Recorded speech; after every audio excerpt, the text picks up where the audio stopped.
Seja bem-vindo ao Mais Bíblia Cast, o podcast em áudio e vídeo da IBC, que você pode acompanhar através do YouTube, através do Deezer, do Spotify, em qualquer uma dessas plataformas, a qualquer dia, a qualquer hora, fazendo aquela caminhada, ali dentro de casa, no carro, onde quer que você esteja, você pode acompanhar o Mais Bíblia. Estou aqui, mais uma vez, fazendo essa apresentação. Eu me chamo Euriano Salles, estou acompanhado aqui da minha amiga Aline Xavier, que estava de férias, Aline. É isso aí, Euriano. Estava de férias e sentindo muita saudade de vocês. É muito bom estar com vocês mais uma vez aqui, participando dessa roda de conversa, né? Com temas bem atuais, bem interessantes.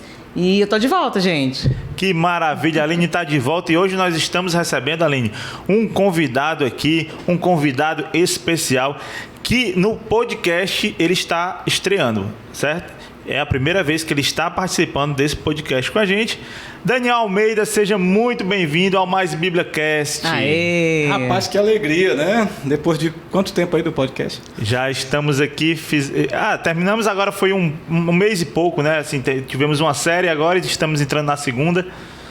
É isso aqui, estou aqui hoje, né, para tentar aí conversar um pouco sobre esse tema tão importante, né? Um tema que eu sou apaixonado, que é sobre a divindade de Cristo. Na verdade, tudo que se propõe ou se fala sobre cristologia, eu gosto bastante. Então é um prazer estar aqui com vocês, né? Espero que a gente tenha uma boa conversa, um bom papo. Com certeza. Então ele já cantou um pouquinho da bola de hoje, né? Então eu queria passar aqui para a Aline falar um pouco mais, fazer essa introdução sobre o que a gente vai conversar hoje. Então, essa nova série tratando sobre a divindade de Cristo, com o tema Ele é, né, um tema até de músicas, né, de louvores, muito interessante, e eu tenho certeza que Daniel vai conseguir passar essa mensagem de Cristo de forma leve, espontânea, e a gente vai começar já, Dani, com uma perguntinha para que você possa começar esse bate-papo, que é: Cristo, Deus ou impostor? Aline, como você faz uma pergunta dessa? Eu já vim afiada para começar logo. É as sinucas de bico da vida, né? Que Deus nos leva a viver, né? Mas essa é uma pergunta, Aline, que ao longo da história alguns têm levantado e têm tentado responder, mas de uma maneira negativa. Sim. E eu acho interessante porque essa pergunta, ela, para os dias de hoje, talvez ela é extremamente importante, né? Porque diante daquilo que a gente tem vivido, um mundo pós-pandêmico, então pensar em Cristo como um Deus, ou como o Deus, como nós cremos como cristãos, ela é pertinente porque ela acaba aqui trazendo a noção da proximidade do Deus que fez todas as coisas e que habitou entre nós e que rege a história e tal. Mas minha resposta é sim, com certeza. Cristo é Deus, com certeza, Ele é Senhor. E aí a gente vai... Ele não é um impostor, né? Então C.S. Lewis ele fala um pouco sobre isso, mas a gente vai falar sobre C.S. Lewis usando esse contexto um pouco mais na frente. Mas, de fato, ele não é um impostor, ele é Deus, de fato, de verdade.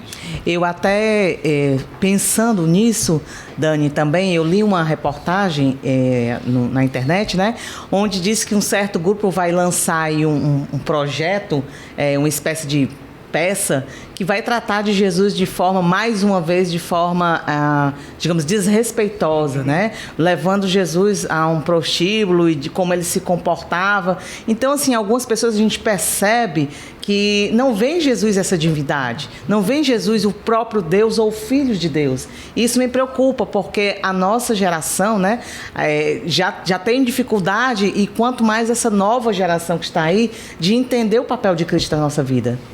E assim, para nós cristãos isso não deve ser uma surpresa, né? Porque o mundo, ele de fato, ele só vai ver Cristo como Deus quando o Espírito vier iluminar e trazer essa luz. O mundo, ele vai sempre ver Cristo de uma outra maneira, porque isso tem a ver não só com raciocínio, não tem a ver só com dados que me confirmem, mas tem a ver com o convencimento do Espírito. E aí a Bíblia, a própria palavra de Deus vai dizer, né, que o Espírito ele vem para testificar de Cristo.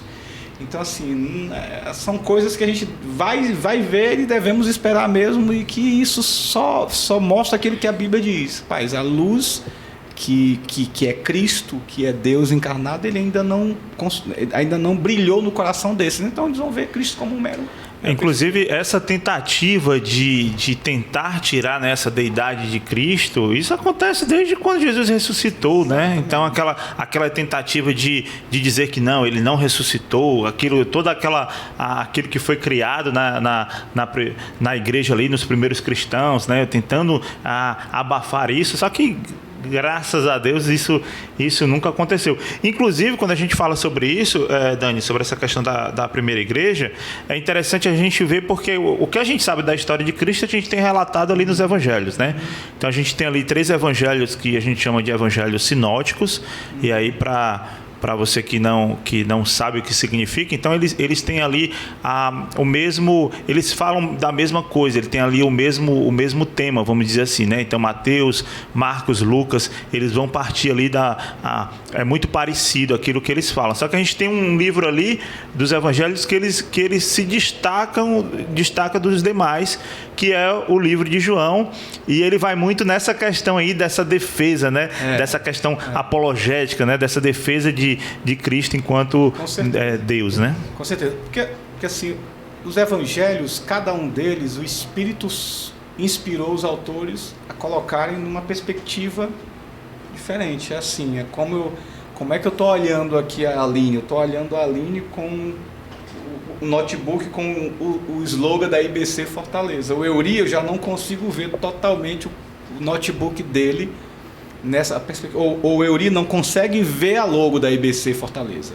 Ele consegue ver de outra. Então, assim, essa foi a perspectiva. E João, Deus levou ele para um negócio muito, muito, muito legal. E assim, que João ele traz a perspectiva da divindade de Cristo.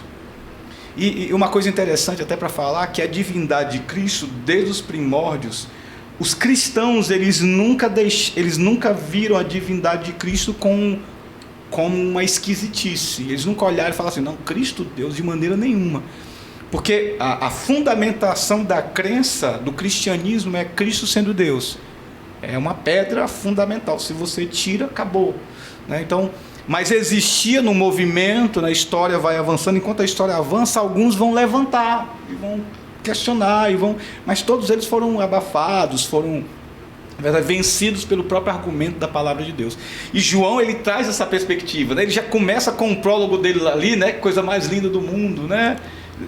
No princípio era o verbo, e o verbo estava com Deus, e o verbo era Deus. Então, você tem só nessas poucas palavras, você tem sermões aí para milhares de dias só para pensar sobre esse início de João. Então João ele já começa trazendo algo meio que para a época, para quem ele escreve, ou para aquilo que está acontecendo de pano de fundo, é meio que as pessoas elas acabam que tendo uma visão assim impressionante. Como assim, né? O verbo que é na cabeça de alguns o Logos era aquele que trazia o entendimento, o Logos era aquele que nos fazia ver de uma outra perspectiva ao mundo. Um outro filo, ele vem de uma aproximação mais evangélica, mais cristã. Ele vai dizer que o Logos é aquele que é o intermediário entre o homem e Deus. Então é interessante que João ele consegue captar essa leitura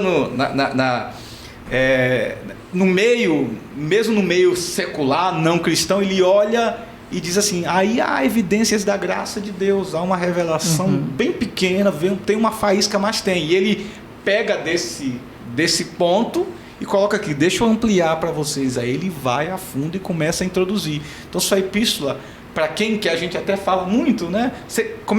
Por onde é que eu começo a ler a Bíblia? Vamos para o Evangelho de João.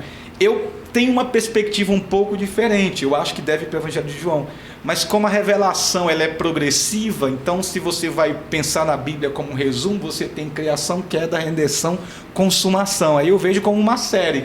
Se você vai começar uma série do quinto temporada? Da quinta temporada, tu perdeu um monte de coisa pra cá. Então, assim, eu costumo dizer assim, alguém de vez em quando me pergunta, cara, qual livro eu tô querendo introduzir? Qual livro o pessoal lê? É João? Eu disse, cara, seria uma boa, mas eu acho que João, ele já é, para quem vai começar, eu acho que você perdeu muita coisa. Então vai para Gênesis, porque tu entende primeiro história, que Deus é criador, depois tu vê como Deus criou tudo e era muito bom, e como a gente chegou nessa desgraça toda, que por causa do pecado. E aí tu vai entender, né? Então é só, mas mais uma vez, é uma perspectiva minha, né? Eu olho e digo assim, não, pode começar por João, mas para mim, eu indico Gênesis. E eu acho que você tem razão, porque acaba que a gente tem uma ideia de Cristo como co-participante da criação. Porque quando você começa a ler Gênesis, que você chega mais na frente, na história de Cristo, você começa a pensar naquilo lá atrás, fazendo sentido com a história de Jesus, né?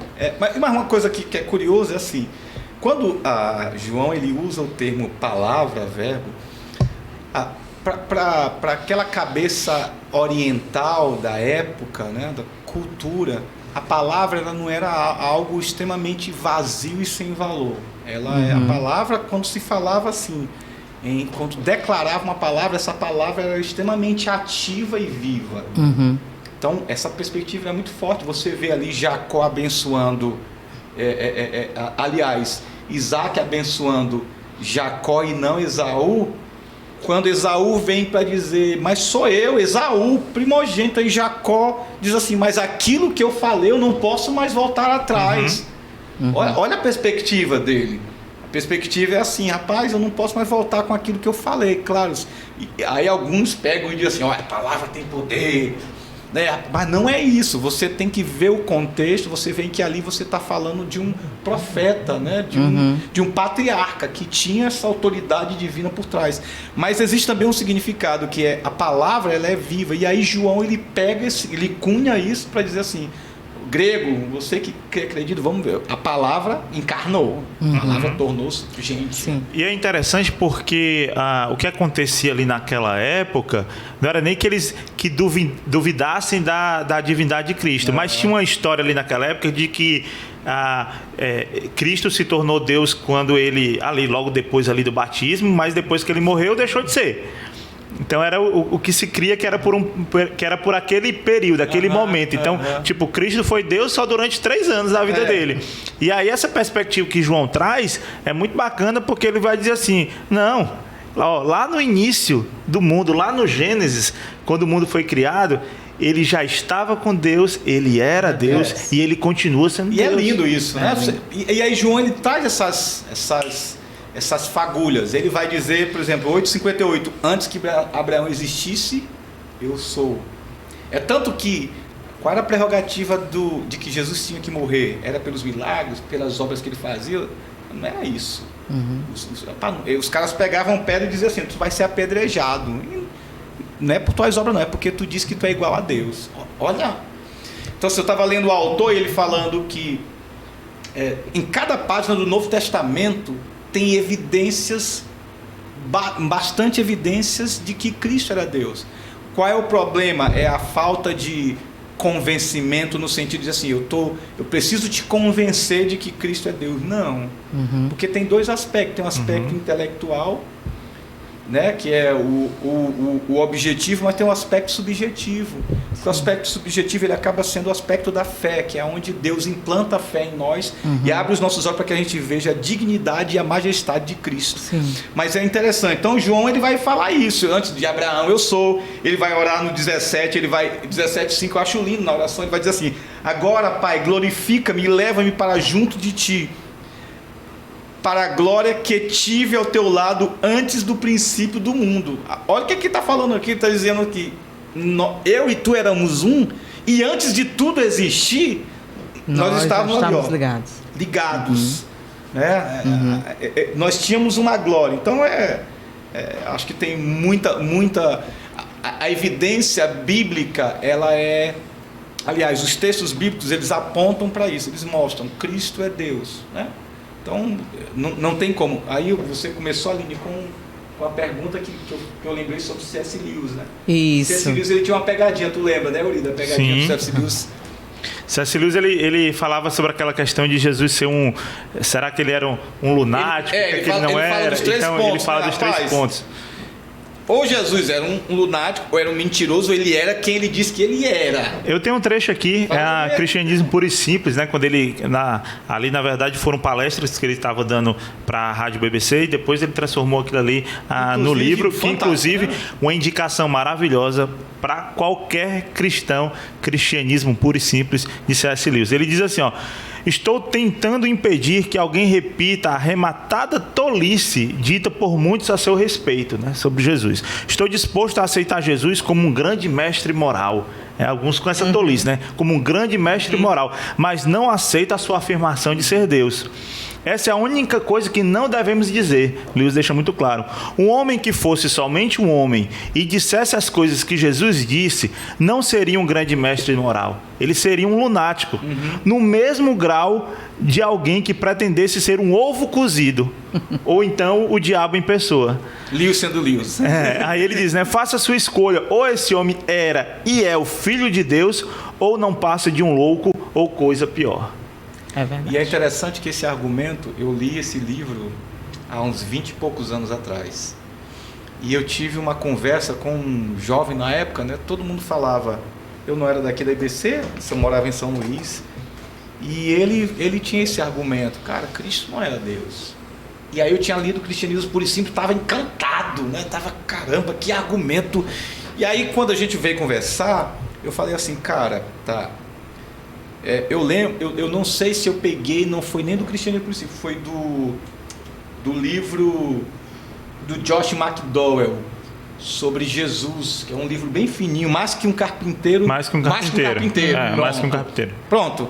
Quando eu li esse livro a primeira vez, eu saí dando para os amigos, para gente que era metida intelectual e tal, pegava e dava. E nesse livro ele cita essa do Lewis. E aí aí eu fui conversar com o cara e falei, cara, tá, mas me responde uma coisa. Tu acha que Jesus era louco? Tu lendo tudo? Aí ele, improvável, ele é bem metido a intelectual, improvável, né? Aí eu disse, tu acha que Jesus era um mentiroso? Aí ele, não tem como ele ser, então ele era Deus. Aí ele parou, ele ficou meio que calado assim, aí ele coçou a cabeça e vou pensar sobre isso, e foi embora. Porque o argumento do Lewis aí é justamente esse. Meu irmão, você só tem duas opções. Ou você o aceita como louco, ele até diz assim, vai cuspir na sua cara, enfim, o abandona e tipo, não quero conversa com ele. Ou você aceita como Deus. Agora não venha com essa história de querer dizer, eu aceito. Jesus é um cara bacana, é um grande mestre, eu tenho muito que aprender com ele, mas para mim ele não é Deus. Não venha com essa conversa. Ou você aceita uma coisa ou outra. Ele é muito taxativo em relação a isso. Mas é interessante que, vamos lá, João ele já começa dizendo, né? Tá aqui, João, então, fazer uma caminhada bíblica aí, no princípio era o verbo, e o verbo estava com Deus, e o verbo era Deus. Então aqui é inegável, Jesus é Deus, João está falando. Aí você vai para João 20 e 28. É interessante vamos fazer uma jornada bem rapidinho, só para ver como os autores bíblicos não tinham nenhuma dúvida, e não tem nem algo da escritura que diga assim, não. E João 20, 28 diz, respondeu-lhe Tomé, isso é um discípulo de Jesus, judeu, que acredita num só Deus, seguiu Jesus, e ele diz, respondeu-lhe Tomé, Senhor meu e Deus meu. Olha a declaração do cara, ele está dizendo assim, ele é Senhor e ele é Deus, ele é meu Deus. E aí você vai lá para Romanos, eu gosto muito desse texto de Romanos 9, verso 5, que é interessante como Paulo coloca esse texto. Vamos lá, Romanos 9, 5. Não sei se era para ter esse negócio aqui, né? Mas você que está aí nos acompanhando, é isso aí, meu amigo. É mais Bíblia. É mais Bíblia, então. Deles são os patriarcas, e também deles descende, ele está falando do povo de Israel, certo? Ele está fazendo aquela defesa de que se ele pudesse, ele mesmo seria condenado para a justificação. Ele está numa declaração apaixonada sobre Israel, falando sobre a incredulidade dos judeus. E aí ele está falando aqui, ele vai dizer, deles são os patriarcas e também deles descende o Cristo. Tá. Segundo a carne, o qual é sobre todos, aí ele mata a pau, ele vai dizer, Deus bendito para todos sempre, amém. Esse para mim é um texto, caramba, ele tá, o Paulo está declarando, ó, o Cristo veio do povo judeu em carne, como carne, né? Em carne, humano. Mas esse Cristo, ele é Deus sobre todos. E eu gosto porque Paulo está aqui numa defesa apaixonada, e quando ele chega no capítulo 11, ele explode naquele louvor, a profundidade da riqueza, tanto da sabedoria, porque ele vê esse evangelho, como esse evangelho esse desenrolar do evangelho, e como ele não consegue se conter em ver que Cristo é esse Deus que se fez gente e morreu e pagou o preço, e agora nós temos vida eterna, e ele explode dizendo: rapaz, não posso mais falar nada aqui, deixa eu só louvar. Olha a profundidade da riqueza, tanto da sabedoria como do conhecimento de Deus. Mas só para ir, mais um texto, Hebreus, bem legal. Aliás, tem Tito aqui, 2,13. E aí eu encerro aqui com esse texto para a gente continuar. Mas é só para mostrar aqui.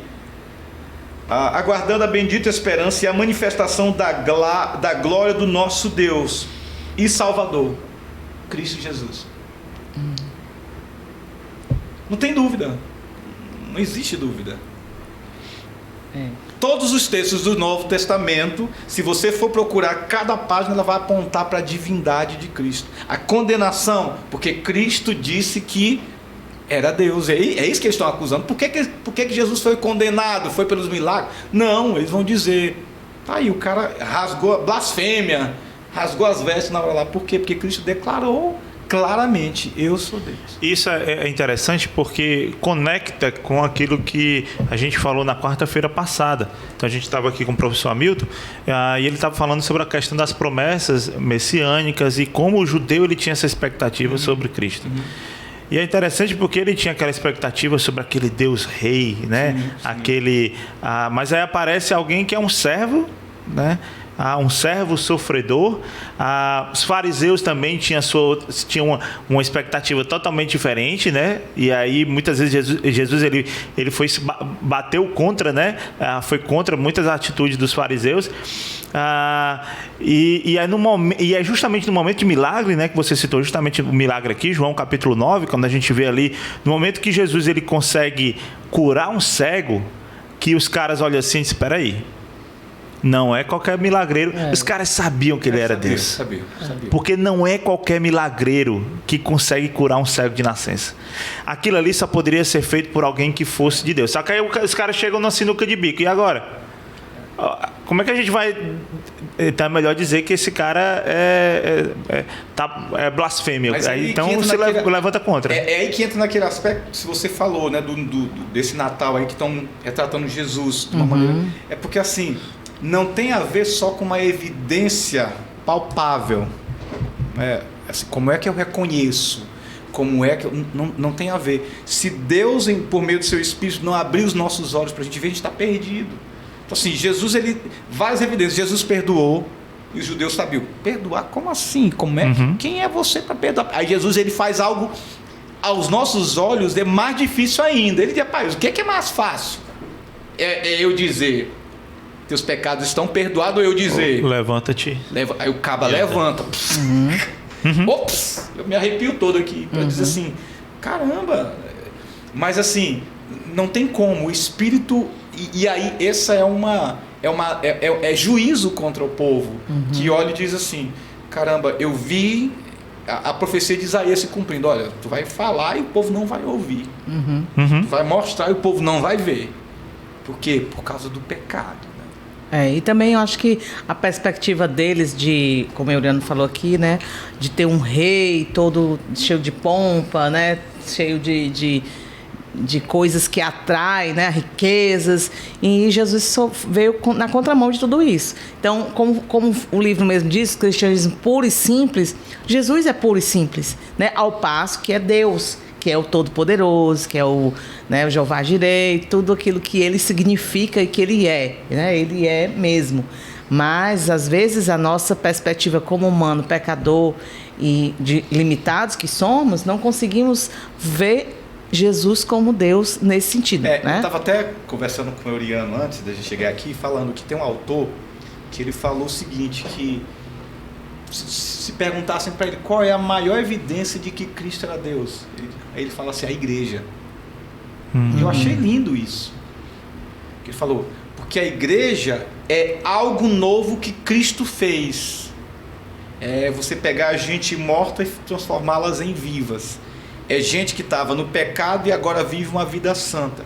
E é um movimento de 2000 anos que é imparável. Imparável.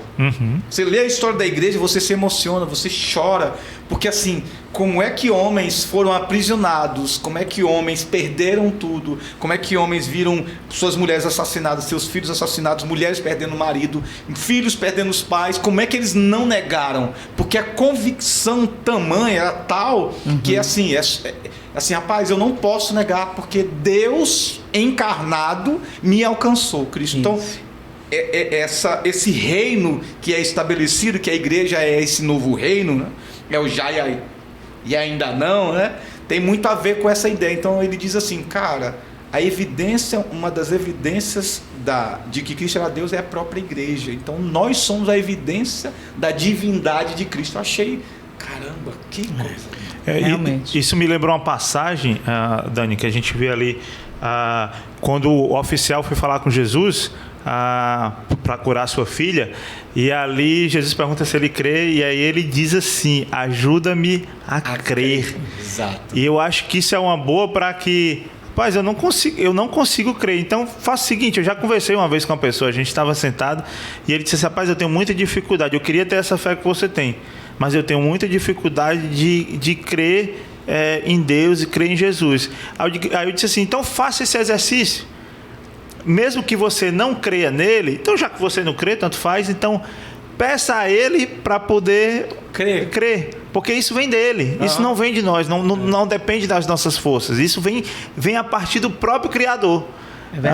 E é isso que a gente vê naquela própria passagem, ajuda-me a crer, ele estava pedindo ao Criador, a Cristo, ajudá-lo a crer. E é interessante, Jesus até elogia, né? Até faz um elogio para esse camarada. E assim, mas quando você pensa nessa divindade, na divindade no sentido de que Cristo sendo Deus, ele só poderia ser Deus para que a justificação acontecesse. Então não teria outra forma. Porque a ofensa foi do homem para Deus. Então Cristo se faz homem encarnado. E aí a gente fala sobre as duas naturezas de Cristo, que é um outro assunto, mas que entra um pouco aqui. Aí duas naturezas é um assunto para um outro podcast, né? Mas essa ideia de Deus, de Cristo ser 100% homem, no 100% homem, Cristo tem as limitações da fome, da sede, né? da ansiedade normal, do sono, não pecaminosa, né? da fadiga, ele precisa do descanso, mas ele não peca, ele não tem pecado. E aí você tem a natureza 100% Deus, que é aquele que opera milagres, que consegue discernir o coração, que sabe as intenções, é aquele que perdoa, né? Então assim, você tem essa divindade, esse ser que é divino e humano, que até entrando naquilo no próprio João, que isso na cabeça do grego, ou principalmente naqueles que acreditavam que aquela seita que acabou de me fugir da cabeça, mas é assim, Deus ele estava distante, a carne não presta, então, porque a carne não presta, eu vou me dar aqui aos luxos dos prazeres da carne, porque meu espírito já está salvo. E quando o evangelho chega nessa perspectiva de que Deus se tornou gente, como assim? Que loucura é essa? É escandaloso isso. Então até nessa perspectiva, se você olha para o contexto do primeiro século, você olha e diz assim, cara, era impossível que uma mensagem dessa prosperasse se não fosse uma ação do Espírito de Deus. É impossível, porque é uma mensagem totalmente louca para os dias da época. Aí eu penso, abrindo um parênteses e trazendo para o nosso contexto atual, é assim, a mensagem do evangelho ela é extremamente atemporal. E eu acho que cabe a nós como cristãos hoje fazer uma leitura mesmo do meio que a gente está vivendo e como é que a gente pode ser relevante com a mensagem. Aí ser relevante não é transformar mensagens, mas é fazer com que a mensagem ela seja inteligível no sentido de que hoje o cara está numa outra vibe. Como é que o evangelho vai chegar? Como é que a ideia de Jesus, Deus, vai tocar o coração do cara? Aí eu tenho que ler o contexto para dizer, Cristo é Deus sim, com certeza ele é Deus. Isso é bacana, porque agora há pouco a gente estava citando C.S. Lewis, e a gente vê o quanto Deus ele vai levantando homens ao longo da história, e a gente falou sobre isso aqui em outro podcast, falando sobre essa questão da teologia, da história da igreja, quanto Deus vai levantando homens justamente e cada vez mais trazendo para uma linguagem mais atual, mas sem tirar uma vírgula, sem tirar um ponto daquilo que é verdade. Lewis foi um desses homens, né? Que conseguiu trazer isso logo no período pós-guerra. Essas palestras do cristianismo puro e simples foi logo ali em 1942. Quando chega em 1980, os Estados Unidos recebem aquele livro ali como algo que tivesse sido escrito ontem, né? Vamos dizer assim. Então, esse eu acho que o nosso papel enquanto cristão, né? Então, a gente vai traduzindo quem ele é para as pessoas, para quem está ao nosso redor, a partir daquilo que ele faz na minha vida. Isso. É uma perspectiva que não é simplesmente um estudo do livro que eu estou apresentando, mas é aquilo que a Bíblia fala através da aplicação que aconteceu na minha vida, no meu ser.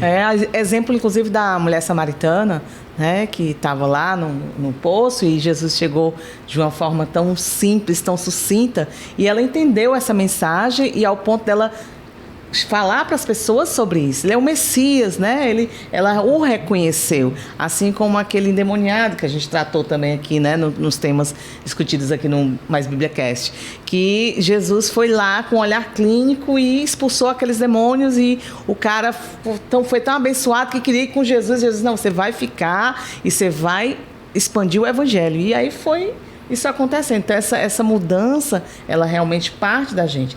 Uma vez que a gente entende que Cristo é puro e simples, né?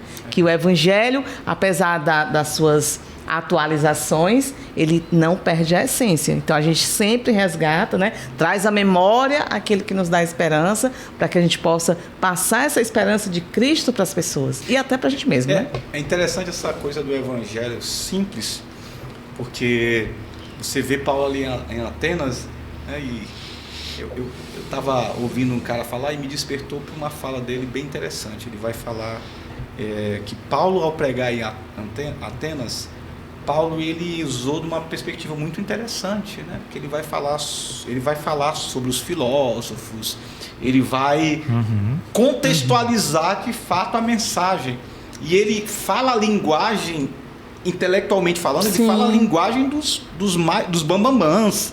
Ele está ali tete a tete, pau a pau. Mas sabe o que é interessante? É que não houve a mensagem de Paulo, apesar de ser fantástica. Se você vai ver o sermão, você diz assim, caramba, que cara... Mas ninguém se converte. Vocês já perceberam isso? Não tem uma igreja em Atenas. Quando Paulo vai para Coríntio, ele fala um termo, 2 Coríntios, eu acho que é capítulo 2. Ele vai falar, eu não vim com vocês com sabedoria de palavras, nem com filosofias, eu vim na simples. Ele vai falando, parece que ele teve uma reflexão, ele refletiu para dizer assim, rapaz, eu venho apresentar um evangelho simples, que não tem a ver com muita sabedoria, nem com muita filosofia, tem a ver com a simplicidade do evangelho de Cristo. Parece que ele refletiu, a sensação é que Paulo, porque isso daí é depois que ele foi para Atenas. Então Atenas ele passou e não teve uma igreja. E aí quando ele vai, 2 anos depois, ele chega dessa maneira. Parece que ele parou ali e refletiu e disse, quer saber? Eu vou para o simples. Agora, você falando isso, Dani, essa perspectiva, na verdade, é uma perspectiva que ela está desde o Gênesis. Exatamente. É a forma como Jesus ele escolhe as pessoas que ele sabe que aquele ali que eu vou escolher, ele vai adiante, ele vai levar essa mensagem adiante. Exato. Então começa com Abraão. Abraão era um nômade. Abraão, ele estava ali, mas Abraão, por essa característica de ser nômade, era capaz dele sair daquela terra. Ele vai, eu vou te tirar da tua terra, da tua parentela, eu vou te levar para uma outra terra. E ele iria, se ele fosse qualquer outra, se ele fosse falar com os egípcios, né, que era uma grande potência na época, fosse falar com qualquer outro lá, os caras estavam, não, aqui tá bom demais, eu não vou sair daqui não. Mesmo caso vai chegar lá na Grécia, Atenas, que era o berço ali da cultura, dos filósofos, da língua. Quero saber de conversa. Ali o evangelho não iria prosperar, mas aí Deus usa, né, homens simples, usando a linguagem simples, porque era através deles que o evangelho iria sair do canto, né, iria prosperar, e chegou até nós, né? Mas assim, e aí quando você vê acho que Paulo, ele é um apaixonado em todo aspecto, né? Mas ele é um cara que, quando ele defende a bandeira, quando ele traz a bandeira de Cristo como Deus, aí é Colossenses, acho que é Colossenses 3, que ele vai dizer, aliás, é Colossenses 3, mas que ele vai dizer sobre todas as coisas foram feitas, né, por intermédio dele. Deixa eu só lembrar aqui o texto, mas é Colossenses 1. Que fala sobre a soberania de Deus, né? Exatamente, Colossenses 1. Aí ele vai falar, né? Ele é antes de todas as coisas. Nele, tudo subsiste. Tudo subsiste. Aí ele vai dizer aqui no verso 15, 1,15. Este é a imagem do Deus invisível, primogênito de toda a criação. E aqui, primogênito, né? Esse é um texto que os testemunhos de Jeová usam bastante para dizer que está a prova aqui de que ele é o primeiro, primogênito, que ele não é Deus, não sei o quê. Mas o primogênito aqui, no contexto bíblico, é aquele que tem a proeminência sobre os irmãos. Não é necessariamente aquele que nasceu primeiro, mas aquele que é levado ao status de primogenitura é aquele que vai governar sobre os irmãos. É aquele que governa. Então é interessante, porque o testemunho de Jeová, ele usa muito esse texto para dizer, está aqui, como é que pode, né? Mas você vai aí só que ele se perde, porque no mesmo versículo ele vai dizer assim, cadê? Primogênito da criação, pois nele foram criadas todas as coisas. Então, eles não acompanham o verso, eles ficam no primogênito e ficam discutindo que Jesus não é Deus por causa do primogênito, sem entender o contexto. Aí eles se perdem aqui. Se em Cristo foram criadas todas as coisas, Cristo foi criado também. É uma confusão, um negócio que dá chute aí, né? De maneira nenhuma. O que Paulo está defendendo aqui aos Colossenses, que ele é proeminente, ele é o primogênito, porque ele é o Senhor sobre todas as coisas. Ele foi elevado, né, Senhor sobre todas as coisas. Ele é Senhor sobre todas as coisas, mas ele criou todas as coisas, e todas as coisas existem por causa de Cristo, porque ele é Deus, ele sustenta. Nada, se Cristo não existe, as coisas não existem. Tem um autor aqui, eu vou até indicar aqui, certo? Vou falar aqui desse cara bem aqui, Mark Jones. Onde é que eu mostro aqui, Yuri? Pode mostrar ali para aquela câmera lá. Aqui, ó, Mark Jones, pronto. Fala aí o nome do autor, do livro, até para quem está só ouvindo, né, também. Conhecimento de Cristo, da editora Monergismo. É um livro que vale a pena você ler. Só para você ter uma ideia, prefaciado por nada menos que J. Packer, né? Autor do Conhecimento de Deus. Então, Mark Jones tem sido essa nova safra de teólogos e escritores que tem falado muito a respeito de Cristo. E, cara, esse livro eu adotei esse livro para ler uma vez por ano. E ele, assim, você termina o livro assim, meio que extasiado e dizendo assim, puxa, acabou, eu quero mais, eu quero conhecer mais Cristo, né? Porque e esse tem sido um livro para mim de cabeceira, que tem me ajudado bastante a trazer me apaixonar cada vez mais por Cristo, né? E a entender que Cristo ele até fala aqui num dos textos que diz assim, que Cristo, ele é tudo que existe foi por causa de Cristo que Deus criou. Então assim, por que todas as coisas existem? A resposta é por causa de Cristo. Deus ama tanto Cristo. Aí até a gente leu, tá lendo aí o mesmo livro, eu já terminei, terminando ainda, né, sobre a Trindade, Deleitando-se na Trindade. Deleitando-se na Trindade. Fala aí, Yuri, até para divulgar também, que é um outro livro, né? É um livro maravilhoso, Deleitando-se na Trindade, até porque a linguagem é muito simples, né? A linguagem que ele utiliza para explicar um tema tão complicado, né? Vamos dizer assim. Ele conta até piada, né? Então de fato, fica uma boa indicação para você. E aí eu achei interessante, foi que nesse livro do Michael Reeves, editora Monergismo também. A Monergismo estamos fazendo aqui, né? Se a Monergismo olhar e quiser, mas estamos fazendo aqui um merchan sem ganhar nada, Monergismo, por favor, né? Mas Deleitando-se na Trindade é uma introdução a uma perspectiva da vida trinitária. Porque hoje qual é o maior problema? As pessoas elas não conseguem entender a Trindade de uma maneira que o conceito da Trindade se torne prático na vida delas. Como é que eu vivo uma vida trinitária? Então, assim, quando você lê o Deleitando-se na Trindade, você vai começar a ver a perspectiva. Por exemplo, você começa a entender que o amor de Deus por seu povo, ele é um amor que ele transbordou por causa do amor que Deus tem por Cristo. Então, esse amor de Deus por Cristo, que tem como elo o Espírito de Deus, ele é tão intenso que ele transborda. Sim.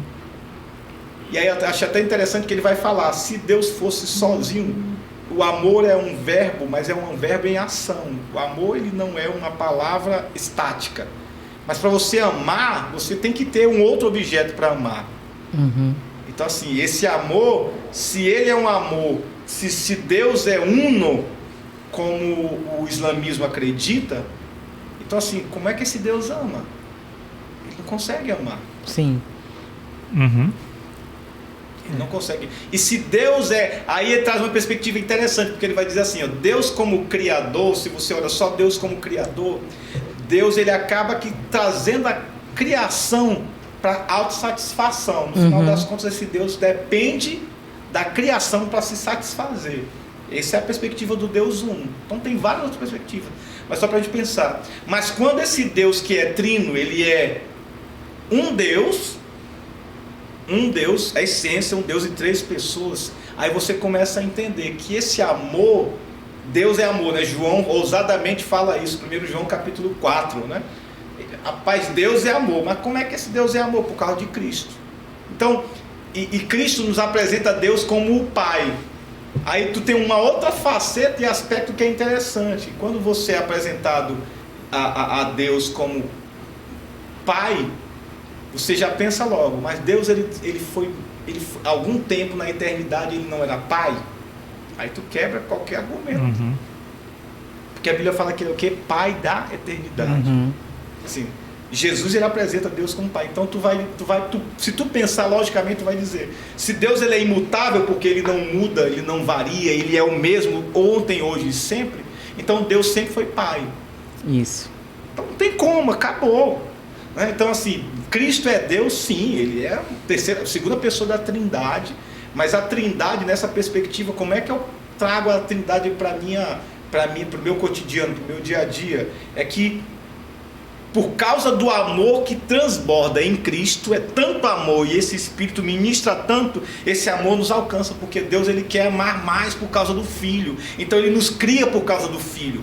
Por isso que nele todas as coisas subsistem, por causa dele. Dani, você falou aí de capítulo 4, né? João, De 1 João. Ixi, eu só lembrei daquela música infantil. Deus é amor. Assim a Bíblia diz, né? Está no capítulo 4, versículo 8 de 1 João, acho que foi o primeiro versículo. Não é o único não, mas eu diria que foi o primeiro, né? Eu acho que fora ele, eu acho que eu devo ter decorado João 3,16 também, não é possível que eu não tenha decorado esse, né?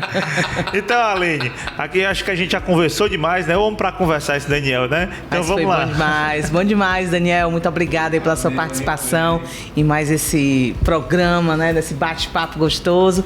É um prazer estar de volta, gente, e também agradecemos a vocês. E no próximo podcast a gente vai falar sobre o Natal. Então você não pode perder, você tem que nos acompanhar, né, através do YouTube, Deezer, Spotify. Esperamos por você. Eu já montei minha árvore de Natal. Valeu, gente. Valeu. Até a próxima. Próxima semana tem mais episódio. Tchau. Valeu.